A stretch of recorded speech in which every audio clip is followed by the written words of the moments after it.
Hi, I'm Wayne Tuttle, and welcome to Chasing Legends.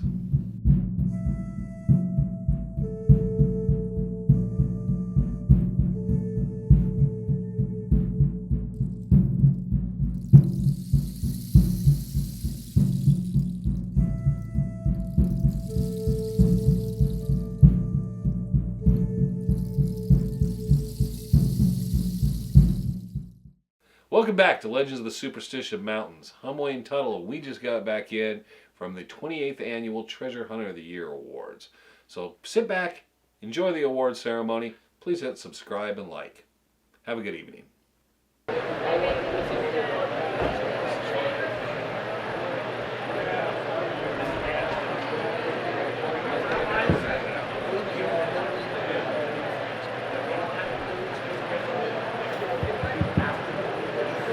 Hello, everybody. I want to thank you all for coming tonight. We had a little delay. We're waiting for this geologist from Wuhan, China to come in. Can't hear me. Clean your ears, Mick. It's the fan. Turn the fan on. The fans are loud. Yeah, they are. Anyway, we present this award once a year to the treasure hunter of the year that we feel like earned it. And there's been several that have won it through the years. It's been going on for, what did you do with the list?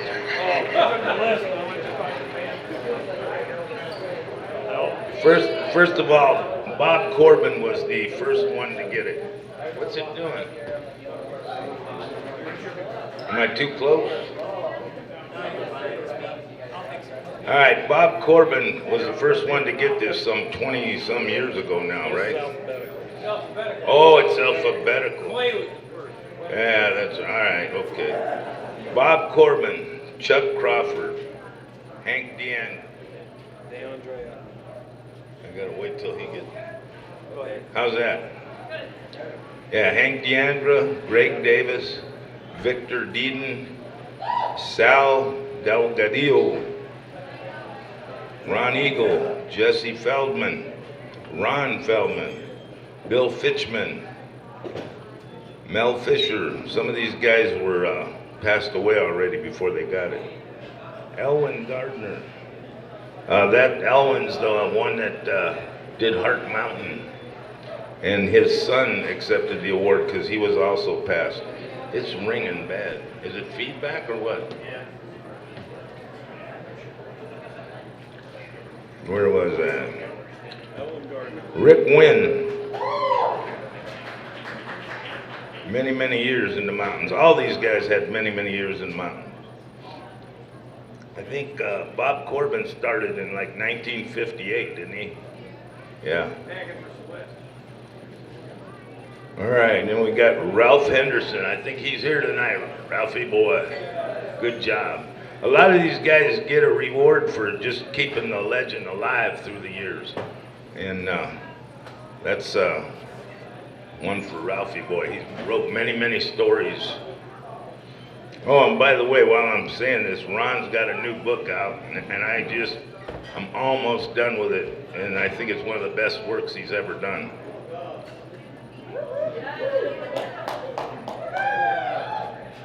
All right, then we got Dan Hopper. He's here tonight.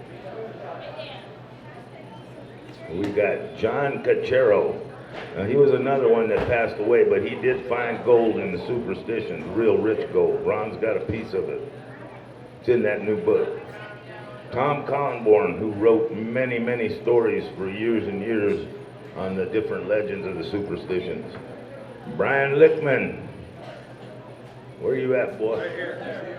Oh, you moved. He was over there. All right. Jack, wait a minute. Al Reeser. Al Reeser spent many, many years doing it. He was a private detective. Who did he work for? I can't remember. Ford Motor Company? Yeah. Jack Sanfelice. Hey. Ernie Saviano. and myself. Alan Tree, who never accepted his award. We still haven't seen him. Gail Wagner, Bob Ward, Thelma Ward, and Clay Worst. Now Clay's getting up there. We just went to his 90th birthday here, a couple months ago, wasn't it? Yeah. And that's the end of the list for now. But I'm going to hand it over to Wayne here, and he's going to present the runner-up award. All right, thanks for coming out, everybody, and try not to bore you too long.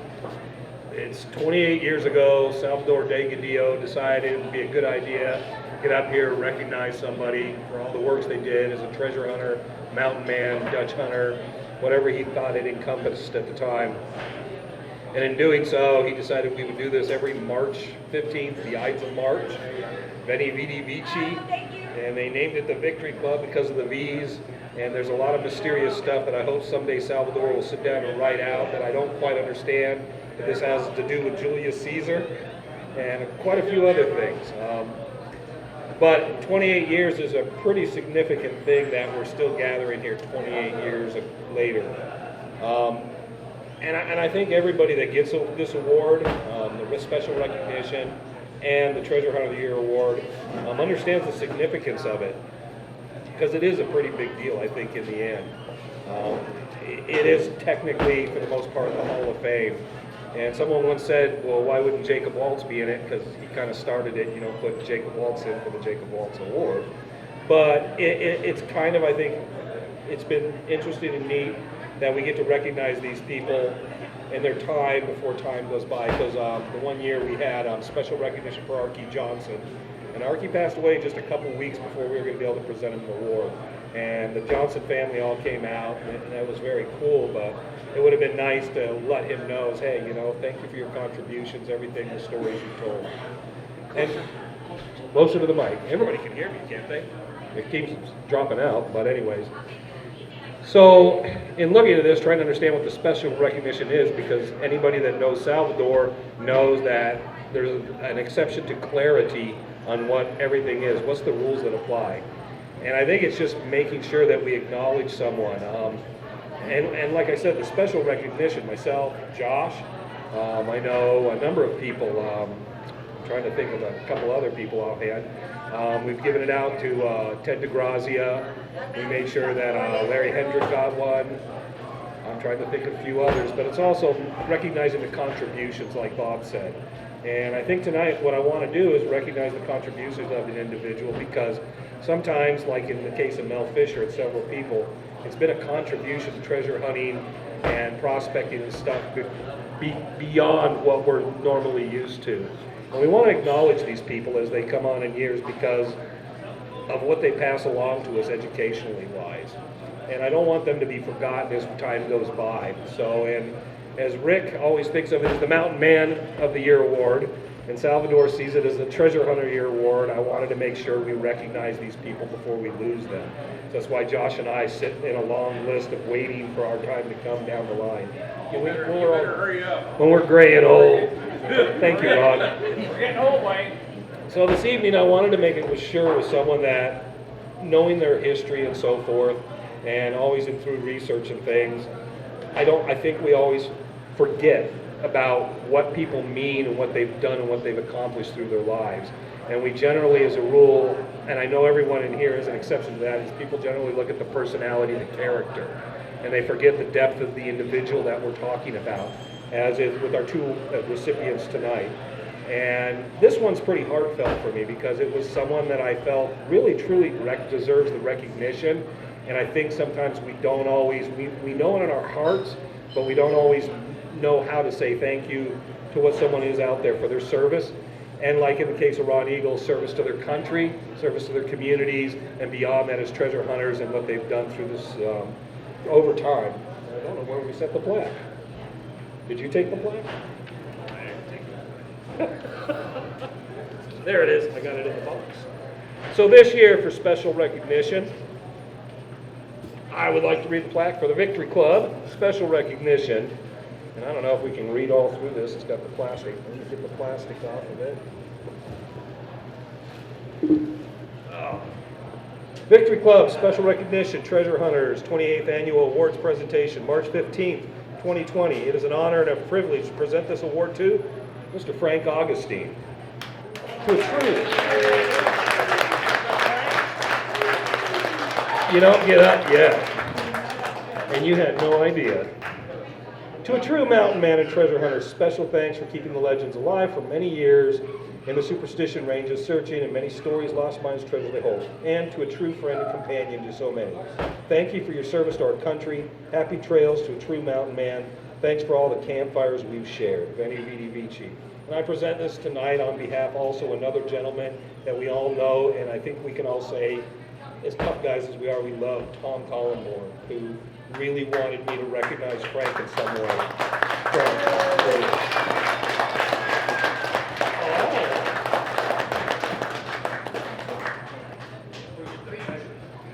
I'm totally shocked. I'm a newcomer on the scene. I've only been out here 10 years. And I guess it pays to know somebody. That's it? The fewest words ever from Frank Augustine, ladies and gentlemen. It must be truly choked up. He will sob and cry all the way home tonight. Yeah, it was clean. It was clean. I didn't say that F word. Now, there's a number of people, and I always say every year, let us know who's there. Grave gave me a name. We're trying to find people always to recognize. We want to make sure we do this. We know there's plenty of people out there that get forgotten. Nobody had thought for years of Brian Lichtman. And then I just one day, after talking to Brian, turned and said, why not Brian? And that happens. We don't mean to forget people, but we're so familiar and close, we sometimes just kind of overlook that what's right in front of us. Man, I think the mic's cutting in and out. That being said, I'd like to pass this over to the mayor of Goldfield Ghost Town, Mr. Bob Schoose. Knock it off. Hey, Bob, I like your top hat. Thank you, thank you. Oh, what's more important right now is Bob the bill. Oh. And my wife's over there with the checkbook. Damn, you got away easy this year. I tried to be financially Sane. yeah. Oh. All right, this is the main event now, and I'll tell you a little bit about this guy. He spent thousands of hours in the Superstition Mountains, many years. Yeah, thank you. Thank God. Are you done? Yeah, I'm done. Where was I? Yeah, I spent a long time in the Superstition Mountains, many years. Put his heart and soul in looking for this stuff. And this guy could do anything. Sometimes he was a bull in a china closet. Sometimes. And when he comes up here, I'm going to have to make sure he doesn't grenade the stage. Mickey McPherson. Get up here, boy.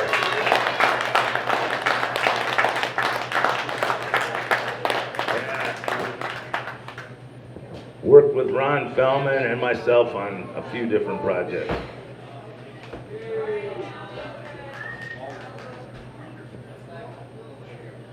Now, Mickey has many, what do you call them, talents all through the years. You know, he can weld, he can build stuff. He knows ballistics like no one you ever saw. He writes books on ballistics for different magazines. There's many talents, but there's one thing that he always wanted to do, and he never quite succeeded at that. He liked big-breasted women, and he always wanted to be a bordella inspector.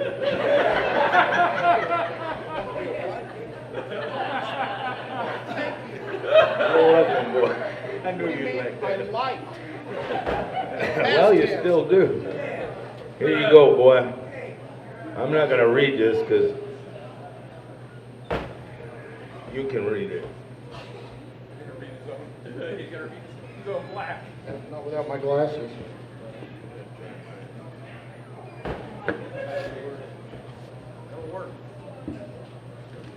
Victory Club 28th Annual Treasure Hunters Award Presentation, March 15, 2020. It is an honor and a privilege to present this award to Michael Nick McPherson. To a true mountain man and treasure hunter, a special thanks for keeping the legend alive and for the many years hiking the Superstition mountain ranges, searching out the many stories, lost mines, and treasures they hold. And a true friend and one of Coronado's children, you will always be remembered. Happy trails. Thanks for the campfires we have shared.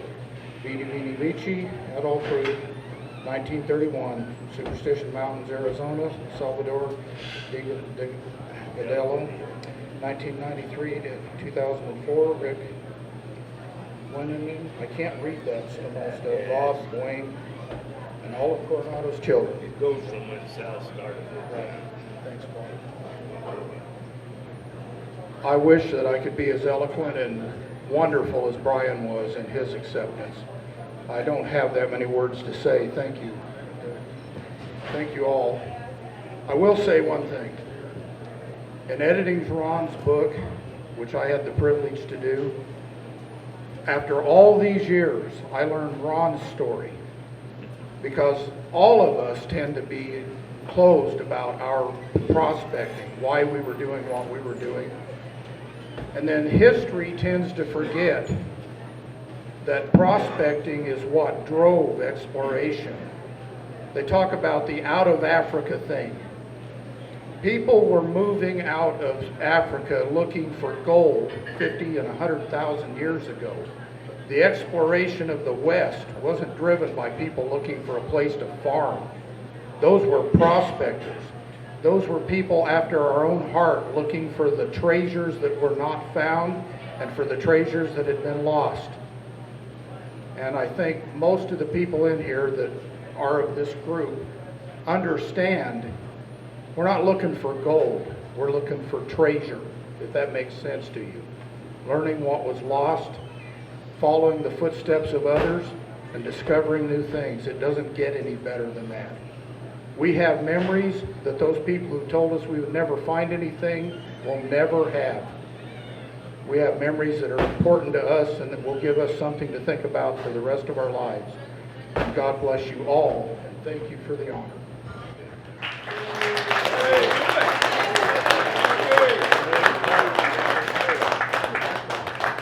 I got a great big one so it fits your fat finger. I hope it fits your fat finger. Oh, jeez. That's a 15, man. I'm shrinking, Bob. You can have the box, so you can keep everything. Yeah.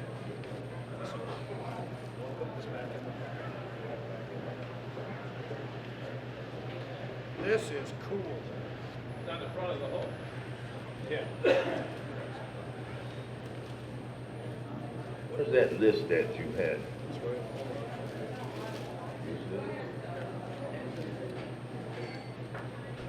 Your name will be on here next year. Oh. I'm trying to. What do you got, Salvador? You got another award or something? All right. Well, he did. So he's gone. By the way, Wooly Booger you just saw walk by is Salvador. He's the one that started this thing 28 years ago. And I might add this. He started this after I gave him a plaque for all the help he did here at Goldfield in the early years.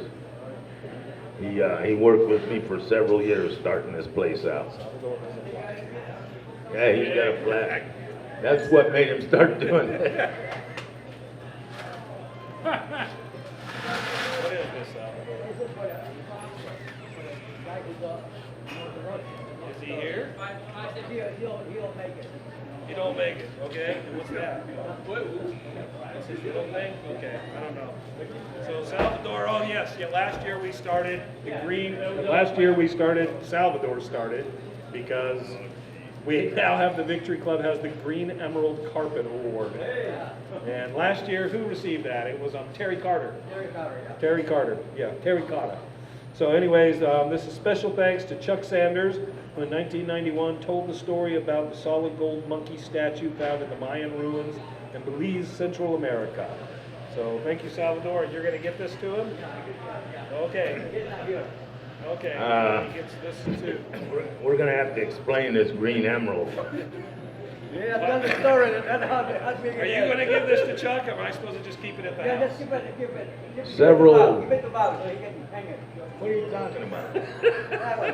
When I hang it around your Bob, neck. maybe we need the box back. Okay, thank you, Salvador. Anyway, tell the story. Tell the story there. Do you want him to put this up?